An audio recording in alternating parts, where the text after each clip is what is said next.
The master of the cog roared. "We're off!"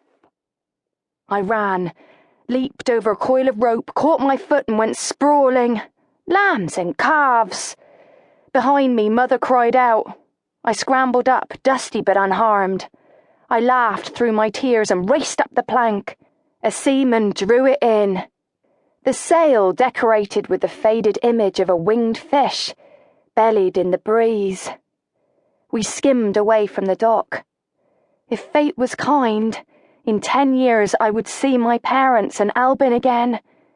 If fate was cruel, never. As they shrank, Mother losing her tallness, Father his girth, Albin his long beard, I waved. They waved back and didn't stop. The last I could make out of them, they were still waving. The island of Lant diminished too. For the first time, it seemed precious, with its wooded slopes and snowy peaks, the highest wreathed in clouds. I wished I could pick out Dare Mountain where our potluck farm perched. Farewell to my homeland. Farewell to my childhood. Mother and Father's instructions were to apprentice myself to a weaver, but I would not. Mansioner. I mouthed the word into the wind, the word that held my future. Mansioner. Actor. Mansioner of myth and fable. Mother and Father would understand once I found a master or mistress to serve and could join the guild some day.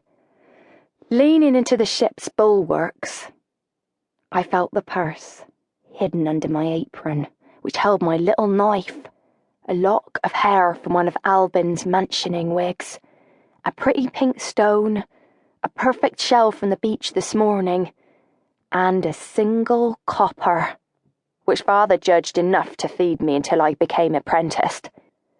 Unless the winds blew against us, we would reach 2 castles, capital of the Kingdom of Lepay, in 2 or 3 days, in time for Guild Week, when masters took on new apprentices. I might see the king or the ogre, if one of them came through town, but I was unlikely to enter either castle. I had no desire to see King Grenville III, who liked war and taxes so much that his subjects called him Greedy Grenny. Lepay was a small kingdom, but bigger by half than when he had mounted the throne, and so were our taxes bigger by half, or so Mother said.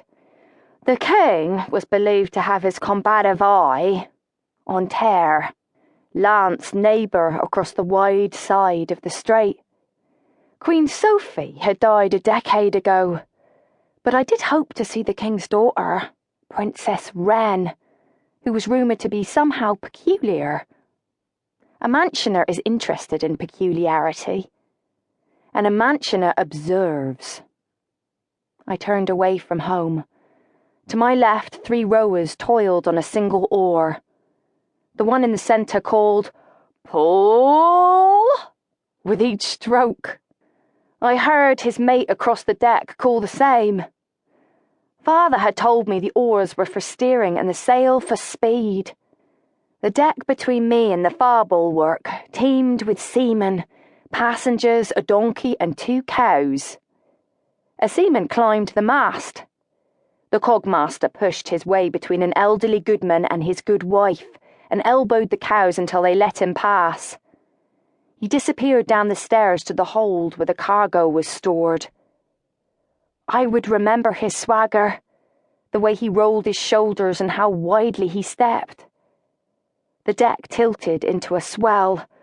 I felt a chill, although the air was warm for mid-October. "Go, honey, move. Listen to Des. Listen, honey, honey." A small man, thin but for fleshy cheeks and a double chin, the owner of the donkey and the cows coaxed his animals into a space between the bulwark and the stairs to the rear upper deck. He carried a covered basket in his right hand, heavy because his shoulder sagged. "Come, honey." His speech reminded me of Father with our animals at home.